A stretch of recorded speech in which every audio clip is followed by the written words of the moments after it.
안녕하세요, 동고입니다. 오늘은 거래량을 이용한 분봉 박스권을 만들어서 매매하는 자리와 매도 타점에 대해서 영상을 올려보려고 합니다. 우선 거래량 기준은 3분봉 기준으로 당일 거래가 가장 많이 터졌던 봉을 시가와 종가를 기준으로 잡습니다. 그리고 그 시가와 종가를 위아래로 선을 그어서 분봉 박스권을 만들어서 그 안에서 주가의 움직임을 포착을 하고 큰 매수세와 거래량이 터질 때 돌파 매매하는 방식입니다. 빠르게 차트 보겠습니다. 그럼 제가 매매했던 종목들 중에서 한번 찾아보고 매매하지 않아도 최근에 상승을 많이 했던 종목들, 지난 차트들을 한번 비교 분석해 보겠습니다. 우선 영상을 찍고 있는 주말인데요. 이 주말에 있었던 이제 그 주에 있었던 종목들이 이렇게 있는데 한번 실수한 것과 성공한 것을 비교 분석해 보겠습니다. 우선 실패한 종목부터 보겠습니다. 한창재지라는 종목입니다. 이 종목을 우선은 제가 매매했다는 것을 확인해 드리고 이 화면으로 좀 더 크게 보여드리겠습니다. 한창재지로 바꾸고 이 종목으로 봤을 때 제가 아까 말씀드렸죠. 거래가 당일날에 가장 터졌던 봉을 기준으로 하라고 말씀드렸습니다. 근데 그럴 때는 발견한 시점이 중요합니다. 이 앞에서 발견할 수도 있고 이 뒤에서도 발견할 수 있기 때문에 우선은 맨 처음으로 가보겠습니다. 이제 차트가 올라오기 시작했던 위치고, 그러면 지금 이 3분봉상 이 봉 5개에서 가장 거래가 터졌던 양봉은 이 봉입니다. 참, 이거를 하시기 전에 이 거래량에 있는 이 봉을 더블 클릭하시고, 그러면 이런 창이 하나 뜹니다. 여기서 라인 설정에 들어가셔서 비교 기준이 원래는 이제 비교 차트로 되어 있을 텐데 이거를 가격 차트로 바꿔주시면은 양봉이면 빨간색, 음봉이면은 파란색으로 돼서 이렇게 한눈에 보기 편하실 수 있습니다. 다시 들어오겠습니다. 여기서 발견했다 쳤을 때 선을 긋습니다. 이 선을 그었을 때 매수 타점은 이 양봉의 종가죠.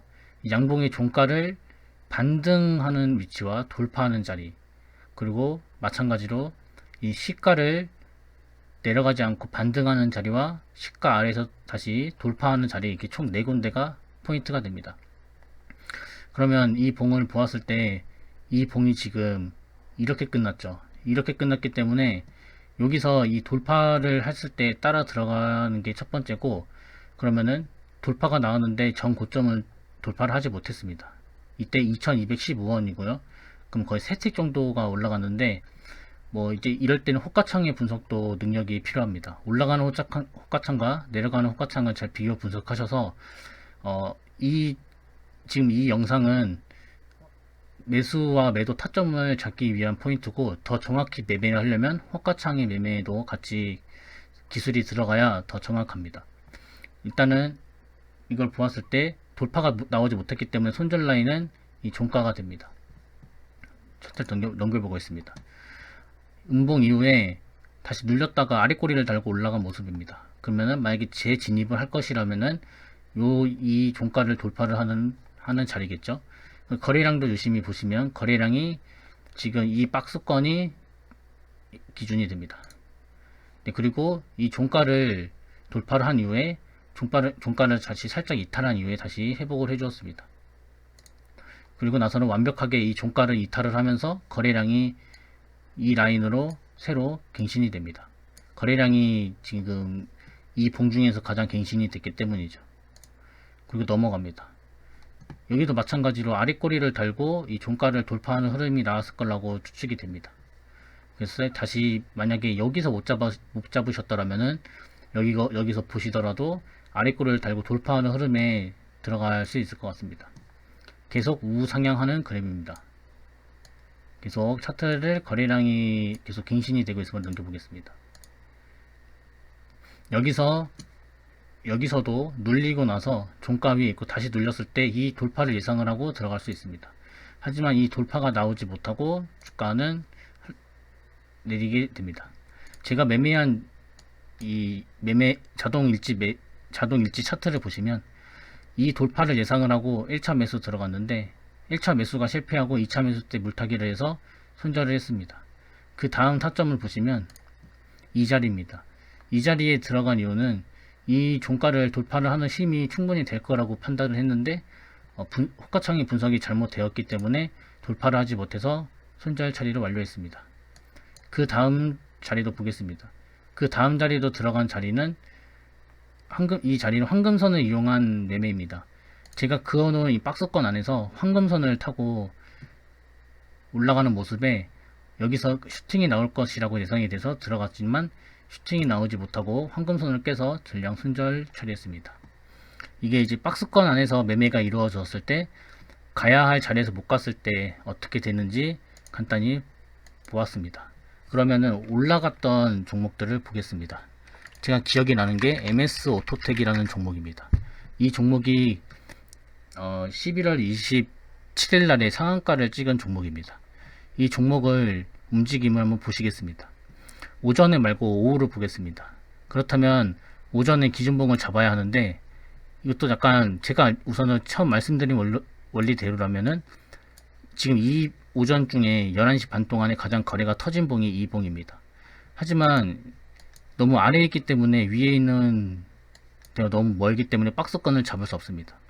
그렇기 때문에 어느 정도 거래가 좀 박스권이 형성이 될 것 같다는 그런 느낌을 받으셔야 되고, 여긴 전혀 이탈을 하지 않았기 때문에 만약에 저는 잡으라 그러면 여기 라인을 우선 잡을 것 같습니다. 여기와 이쪽, 왜냐면 여기가 거래가 터졌기 때문이죠. 그리고 나서 이 종가를 돌파를 했었고요. 그리고 이 종가를 깨지 않고 계속 횡보를 하고 있는 모습입니다. 그리고 나서 이 종가에서 여기서도 마찬가지로 종가를 반등하고 황금선 돌파하는 흐름, 여기도 똑같이 종가에서 반등을 하고 돌파를 하는 흐름인데 여기서는 거래가 실리지 않고 여기서는 거래가 실렸기 때문에 충분히 돌파가 나올 수 있었습니다. 그래서 이 박스권 안에는 들어오지는 않았습니다. 즉 박스권 위에서 놀고 있었던 모습이고, 근데 이거를 만약 계속 보고 계셨다라면은 이 박스권을 이 정도 이렇게 줄여 나갈 수 있습니다. 즉 더 이상 뚫지 못했던 이런 부분하고, 그리고 거래가 터진 부분의 종가 시가 정도 더 널널하게 보수적으로 보실 거면 이렇게 종가이다 하고 좀 널널하게 보실 거면 이렇게 하셔가지고 박스권을 마음대로 지정하셔서 어느 정도의 움직임에 대해서 쉽게 파악할 수 있습니다. 그럼 계속 이어가서 이 거래가 터진 종가를 반등을 하고 돌파가 나왔습니다. 그리고 나서도 뚫지 못했던 부분까지 돌파가 나왔기 때문에 이제는 기준봉은 오후장으로 바뀝니다. 이 매매 중에 또 다른 점이 있다면 오전과 오후에 이 거리가 지금 상당히 멀기 때문에 이 오전에 거래 터진 거에 못 들었던 저항을 뚫었기 때문에 기준점은 오후장으로 바뀝니다.